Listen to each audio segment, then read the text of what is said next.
సిద్దిపేటలో జీబీఎస్ వ్యాధి కలకలం సృష్టిస్తుంది. మహారాష్ట్రలోని పూణేలో విస్తృతంగా వ్యాపిస్తున్న ఈ వ్యాధి ఇప్పుడు తెలంగాణలోనూ అడుగుపెట్టింది. సిద్దిపేటలో ఈ వ్యాధికి సంబంధించి 2 కేసులు నమోదైనట్లు డాక్టర్లు తెలిపారు. ఈ సిండ్రోమ్ బారిన పడిన వ్యక్తిలో ఉన్న రోగనిరోధక వ్యవస్థ అతని నాడీ వ్యవస్థపైనే దాడి చేస్తుందని వైద్యులు చెబుతున్నారు. అందుకే దీన్ని ఆటో ఇమ్యూన్ సిండ్రోమ్ అంటారని, దీనివల్ల నరాలు, కండరాలు బలహీనంగా మారుతాయంటున్నారు.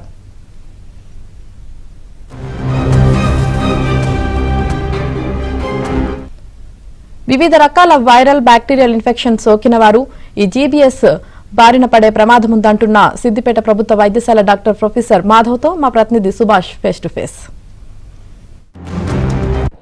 మహారాష్ట్రలో కలకలం సృష్టిస్తున్న జీబీఎస్ వైరస్ సంబంధించిన కేసులు సిద్దిపేటలో 2 ఐడెంటిఫై అయ్యి, ప్రధానంగా ఒక కేసుకు సంబంధించి సిద్దిపేట గవర్నమెంట్ హాస్పిటల్లో ఐడెంటిఫై క్యూర్ అయ్యి బయటకు వెళ్ళగా, మరో కేసు సంబంధించి హైదరాబాద్లో ట్రీట్మెంట్ జరుగుతున్నట్టు తెలుస్తుంది. సిద్దిపేటలో రాష్ట్రంలోనే మొట్టమొదటిసారి సిద్దిపేటలో ఐడెంటిఫై అయిన ఈ జీబీఎస్ వైరస్కి సంబంధించి అసలు ఈ వైరస్ ఎట్లా వస్తుంది, దీనికి సంబంధించిన వివరాలు ఏంటి, సిద్దిపేట గవర్నమెంట్ హాస్పిటల్కి చెందిన ప్రముఖ డాక్టర్ మాధవ్ గారు ఉన్నారు. వారిని అడిగి తెలుసుకున్న ప్రయత్నం చేద్దాం. సార్, సిద్దిపేటలో జీబీఎస్ సంబంధించి ఎన్ని కేసులు నమోదయ్యాయి సార్? రీసెంట్గా మా దగ్గర ఒక కేసు వచ్చింది. అది ట్రీట్మెంట్ ఇచ్చి పంపించాము. ఒక 4-5 డేస్ మా దగ్గర ఉన్నారు. మైల్డ్ డిసీజ్ ఉండే అప్పుడు. గలిన్బార్ సిండ్రోమ్, జీబీఎస్ అంటే గలిన్బార్ సిండ్రోమ్ అంటారు. అది డిటెక్ట్ అయ్యి అడ్మిట్ చేసి ఒక 5 డేస్ ట్రీట్మెంట్ ఇచ్చేసి డిశ్చార్జ్ చేశాము. తర్వాత మళ్ళీ సిద్దిపేట హాస్పిటల్కి వేరే కేసెస్ ఏమీ రాలేదు. అంటే ఈ జీబీఎస్ సంబంధించి ఎట్లాంటి లక్షణాలు ఉంటాయి, అసలు ప్రజలు ఏ విధంగా దీన్ని గుర్తించాలి?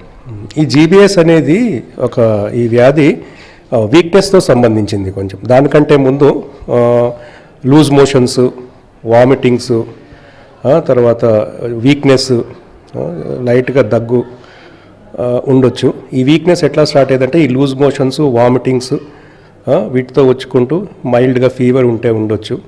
దాంతోపాటు వాళ్ళకు తినడంలో కష్టం, తినడంలో కష్టం కావచ్చు, మింగడంలో కష్టం కావచ్చు, మాట్లాడడంలో కష్టం కావచ్చు. ఇంకా బాగా అంటే వీక్నెస్, కాళ్ళలో వీక్నెస్ స్టార్ట్ అవుతుంది. ఒక కాల్లో వీక్నెస్ వస్తుంది, రెండో కాలుకి వస్తుంది, అది పైకి స్ప్రెడ్ అవుతుంది. చేతుల్లో కూడా వీక్నెస్ రావచ్చు. ఒక్కొక్కసారి ఛాతీ మజిల్స్ కూడా వీక్ అవుతాయి.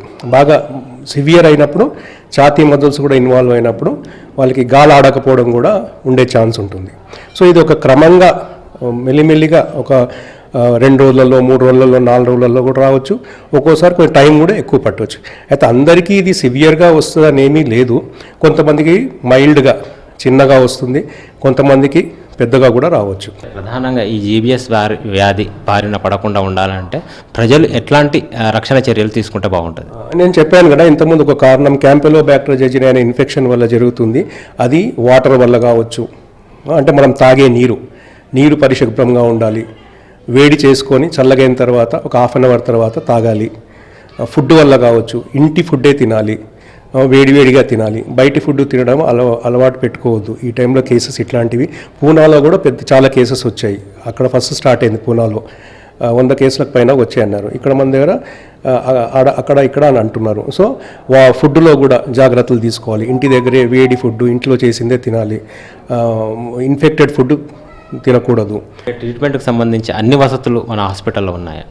అంటే వసతులు అంటే మనకి ట్రీట్మెంట్ పార్ట్, మనం వెంటిలేటర్స్ అవి అన్నీ ఉన్నాయి. దాని తగ్గట్టు అవసరాన్ని బట్టి చూసుకొని చేసేస్తాం. Okay, thank you sir. So మొత్తానికైతే సిద్దిపేటలో మొట్టమొదటిసారిగా రాష్ట్రంలోనే 2 కేసులు ఐడెంటిఫై కావడం అనేది కొంత కలకలం సృష్టిస్తుందని చెప్పొచ్చు. ఈ నేపథ్యంలో నేటి సిద్దిపేట వైద్య సిబ్బందికి కూడా ఈ జీబీఎస్కి సంబంధించి అన్ని జాగ్రత్తలు తీసుకుంటున్నామని చెప్తున్న పరిస్థితి కనిపిస్తుంది. వీడియో జర్నలిస్ట్ గిరితో సుభాష్, ఏబిఎన్ ఆంధ్రజ్యోతి.